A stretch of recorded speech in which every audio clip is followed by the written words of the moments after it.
From Carr, Riggs, and Ingram, this is It Figures, the CRI podcast, an accounting, advisory, and industry-focused podcast for business and organization leaders, entrepreneurs, and anyone who is looking to go beyond the status quo. Okay, today we're talking with Chad Singletary, our subline leader of associations, and we'll be talking about lobbying activities of association groups. I'm Phyllis Ingram. I'm the partner in the Montgomery office and also the industry line leader over financial institutions and insurance. So we'll start with Chad. And Chad, do you want to give your background and the topic information? Sure. Chad Singletary. I'm also a partner in the Montgomery office, primarily working in the not-for-profit area and the insurance area. Serve as a subline leader for association groups. And today, Phyllis and I are going to chat a little bit about lobbying and specifically how lobbying activities impact certain not-for-profit groups, specifically association groups. Kind of give you a feel for what they do when they lobby and what they have to deal with and compliance and how it originated and things of that nature. So, Phyllis, if you want to get us started. Okay, good. Well, Chad, when and where do these limitations and disclosure requirements come into play for associations and or PACs? Well, they've been around for quite some time. They actually started as a result of the Tax Act in 1993, specifically the Omnibus Budget Reconciliation Act of 1993. I always love how they come up with names for these big legislative packages. If you're keeping score at home, that's when Bill Clinton was in office in the early 90s. This at the time was billed by Bill Clinton and the Democrats as a big deficit reduction tax package. So they were looking for money. And one of the things included there were a new set of rules, limitations, and disclosure requirements for lobbying activities of certain not-for-profit organizations. I look back at this and it's kind of surprising that for the first time, this act actually made lobbying expenditures not deductible for federal income tax purposes. So imagine that. Prior to this time, corporations could write a check for $100,000 for lobbying and deduct it for income tax purposes. So you can imagine it stirred the waters a bit with this new act. At the time, the elimination of this deduction for lobbying was projected to save about $241 billion. So it's a pretty big deal. But let that sink in for a second. Lobbying expenditures were tax deductible. I mean, that's not logical to us today, so many years past that. The other thing that's kind of surprising when I look back at this is that I was a first-year staff accountant. I remember when the Tax Act came out and we had to learn about it in 93. So that really tells you how far back it goes. But that's where it started. That's where we got these requirements from. Oh, wow. Well, just for context, what nonprofit organizations do these rules apply to? Well, particularly, we refer to them as association groups. We call them groups because they tend to be a cluster of organizations together. So you find these groups often have a 501c3 entity, which is an educational or a charitable type organization. Think foundation, charitable foundation. And then you have three other code sections there that refer to these association group organizations: a 501c4, which is a social welfare organization.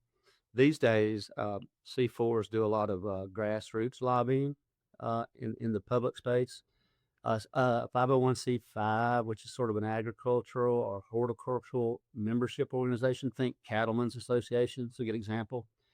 And then 501c6s, which are probably the more popular of those three, which are business leagues and associations. You could think Chamber of Commerce would be a good example there. But it's a pretty small, there are a lot of not-for-profit groups in the code. These four is what this pertains to specifically. Okay, good. So when we talk about lobbying activities, can you define what that means and what exactly is included in that? That's very important to understand. So the code describes lobbying. I'm going to read this because it's long. It describes lobbying. We don't want to miscite the code, right? Attempting to influence legislation at the federal, state, or local level through a communication with a member or employee of a legislative body or with a government official or employee who may participate in formulating legislation.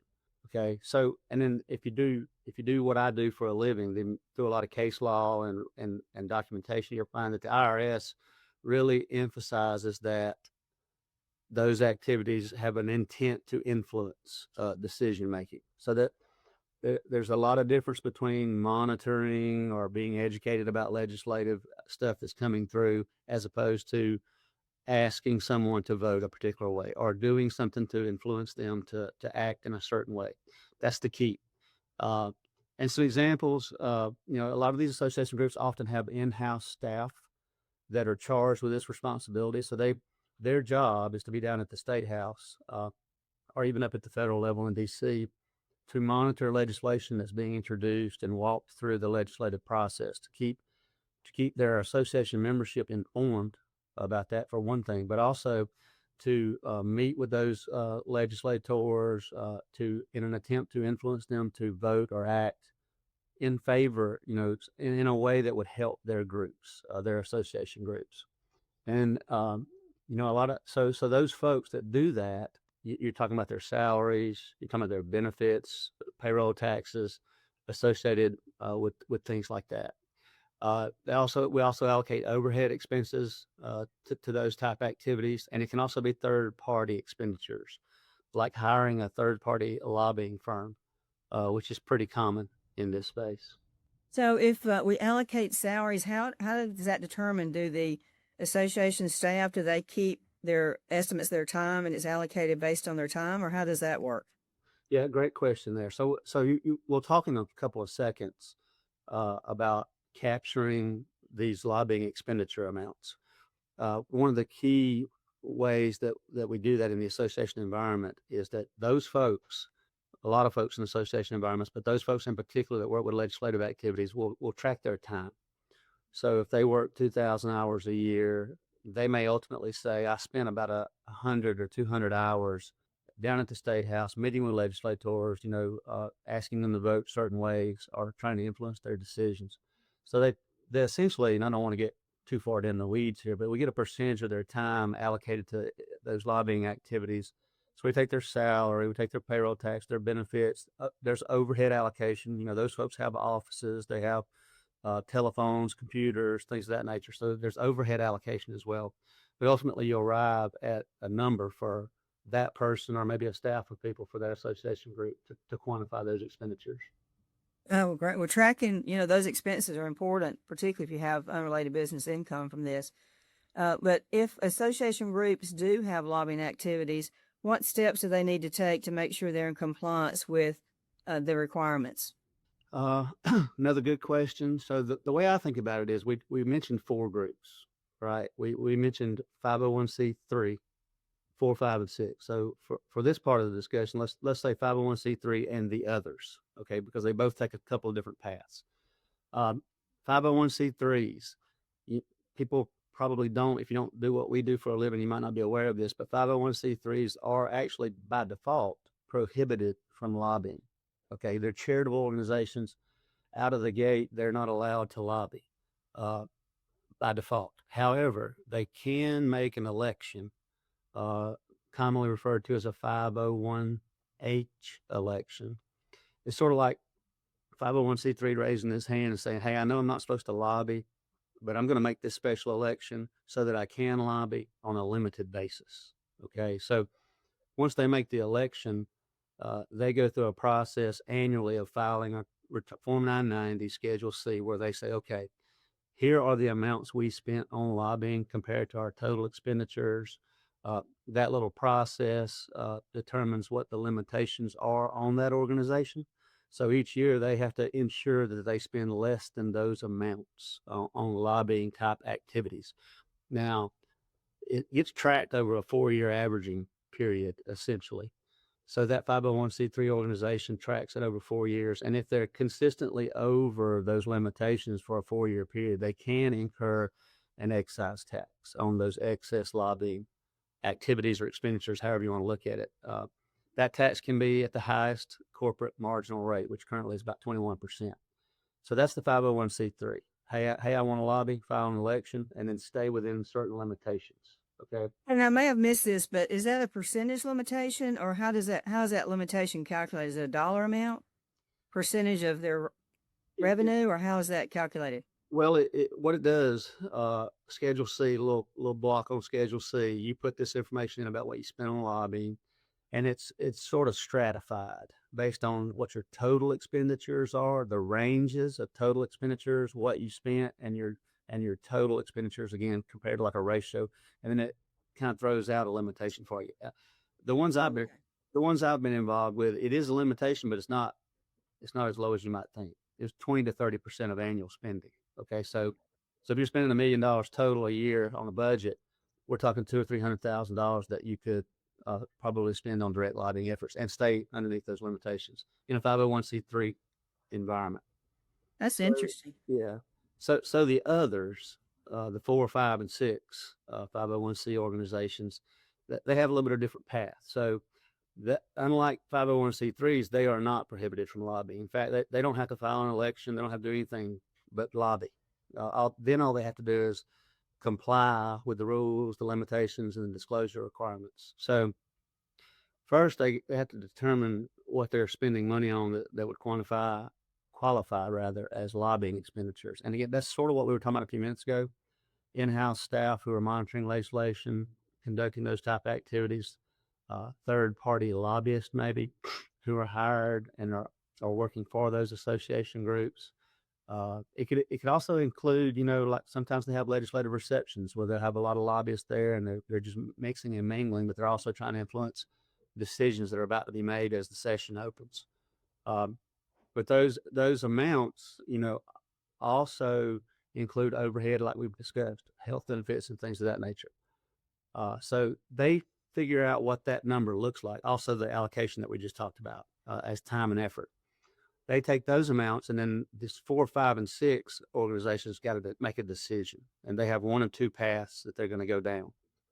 They can either go the I call it the disclosure route to their membership, or the proxy tax route. Okay, so they essentially have to quantify the cost and determine a percentage of their annual spending that's related to direct lobbying. Let's say it's 12%, 14%.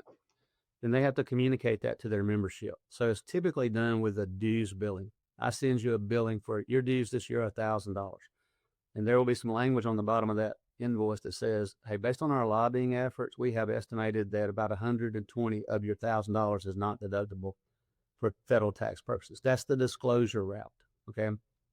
So if the organization does not want to notify their membership or disclose their membership the non-deductibility, and we've had groups like that lobby heavily. Let's say 75% of their dues are not deductible for lobbying expenditures. They did not want to or did not think it was good appearance to disclose 75% is lobbying to membership. So there is an alternative route, the proxy tax route. So same number that you determine as lobbying expenditures, and then you elect to pay the corporate marginal tax rate as a proxy tax on those amounts. So if you're thinking about it this way, you're either telling your members, hey, you can't deduct it for tax purposes, or hey, don't worry about it, you can deduct it, we're going to pay the tax at the association level. So a couple of different routes there. Both organizations, the C3 route or the others, the 4, 5, 6 route, they file something called a Schedule C with their annual tax return, Form 990, to disclose this information to demonstrate compliance with these rules and limitations. And that is tracked over time. That's a lot of detail, but just think of it as two paths. Am I going to disallow it for my members, or am I going to pay the tax myself at the association level? Yeah, and tracking those lobbying expenses are so critical at the association group level. I see a lot of times where associations will have a law firm or somebody internally, and they're just really monitoring legislation and seeing its effect on their members. Would that be considered lobbying or no? Yeah, that's a great question, because what I find working with association groups is more often than not, they tend to think an activity is direct lobbying, when if you go read the code and the case law and the IRS guidance, it's probably not. Okay, so that's what I was emphasizing earlier in the discussion, is that if you got a if an association has an executive director that hangs out at the state house and he's monitoring legislation, so he can come back to the office and write an article for his membership. Hey, here's what's going on in the state house. They're proposing this, etc. That's not lobby. Okay, that's an education effort on their part to just keep their membership aware. Sort of like what you were describing, like an attorney monitoring or a third-party lobbyist. So the real key is what we talked about earlier. Now, if I go and monitor that legislation, I write articles to to educate entertain. I bet it's entertaining, or to educate my membership. That's monitoring. That's okay. But let's say I get feedback from my membership, then I go back to the state house. I meet with 15 legislators and say, this is going to kill my industry. This is going to be very negative for us. We really need you to vote no on this piece of legislation. Then you just crossed the threshold, okay, into direct lobbying. That ask or influence on decision making. And normally, what a lot of the IRS guidance will say is that what do they call it, like forbidden fruit, or refer to as an example. So if that's where you end up asking somebody to vote a particular way, then it sort of captures all that effort, that time and effort and that expenditure. But if all you're doing is monitoring and making people aware, then that would not fall into the categories of direct lobbying. No. Oh, that's very helpful. Are there any exceptions to these rules, Chad? Yeah, there's several. I'll talk about a couple here. First, for the 501c3 organizations, not really. Not really any exceptions. They're either prohibited from lobbying or they make the election and live under the limitations.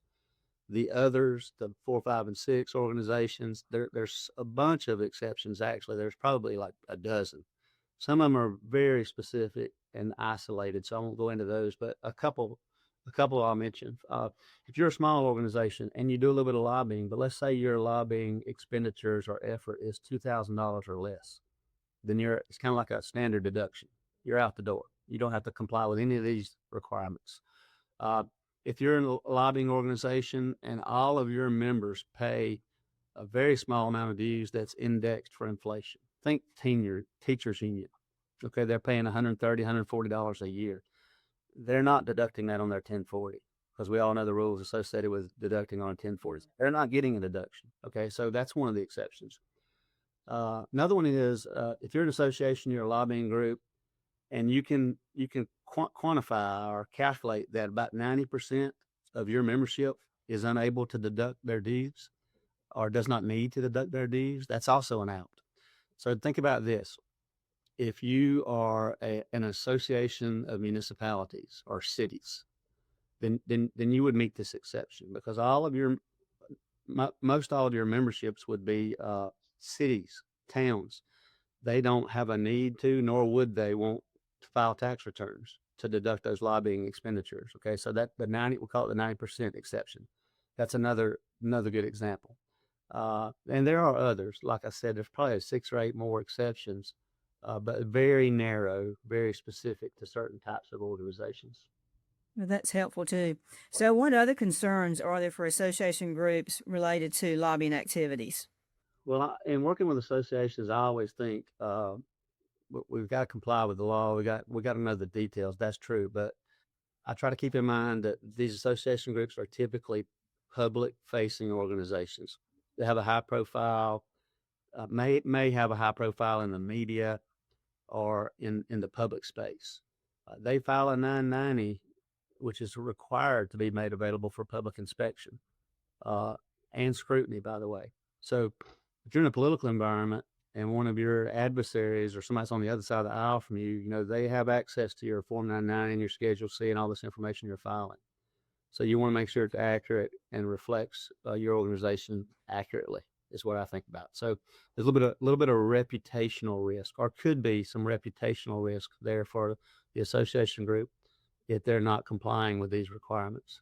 And then importantly, failure to comply with these requirements might lead to, endangering your tax exempt status with the IRS. If you're examined and they find that you're in gross non-compliance with these rules, then you could find yourself sideways with the IRS, which no one wants.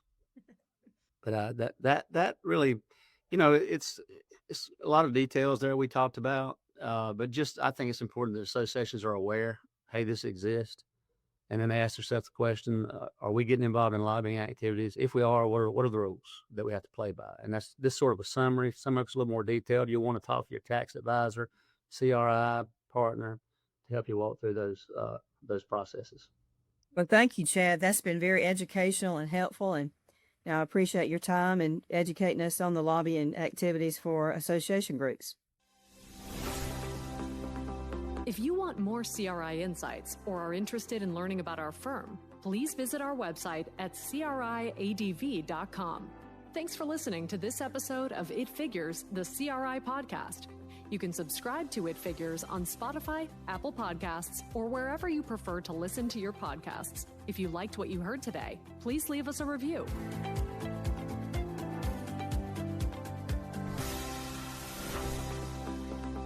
CRI Advisors, LLC is not a CPA firm. Assurance, attest, and audit services provided by Carr, Riggs & Ingram, LLC. Carr, Riggs & Ingram, and CRI are the brand names under which Carr, Riggs & Ingram, LLC, CRI CPA, CRI Advisors, LLC, CRI Advisors or Advisors, and Cape & Krause, LLC, Cape & Krause CPA, and CRI Cape & Krause Advisors, LLC, Cape & Krause Advisors, provide professional services. CRI CPA, Cape & Krause CPA, CRI Advisors, Cape & Krause Advisors, Carr, Riggs & Ingram Capital, LLC, and their respective subsidiaries operate as an alternative practice structure in accordance with the AICPA Code of Professional Conduct and applicable law, regulations, and professional standards. CRI CPA and Cape & Krause CPA are licensed independent certified public accounting firms that separately provide attest services as well as additional ancillary services to their clients. CRI CPA and Cape & Krause CPA are independently owned CPA firms that provide attestation services separate from one another. CRI Advisors and Cape & Krause Advisors provide tax and business consulting services to its clients. CRI Advisors and its subsidiaries, including Cape & Krause Advisors, are not licensed CPA firms and will not provide any attest services. The entities falling under Carr, Riggs & Ingram or CRI brand are independently owned and are not responsible or liable for the services or products provided or engaged to be provided by any other entity under the Carr, Riggs & Ingram or CRI brand. Our use of the terms CRI, we, our, us, and terms of similar import denote the alternative practice structure conducted by CRI CPA, Cape & Krause CPA, Cape & Krause Advisors, and CRI Advisors as appropriate.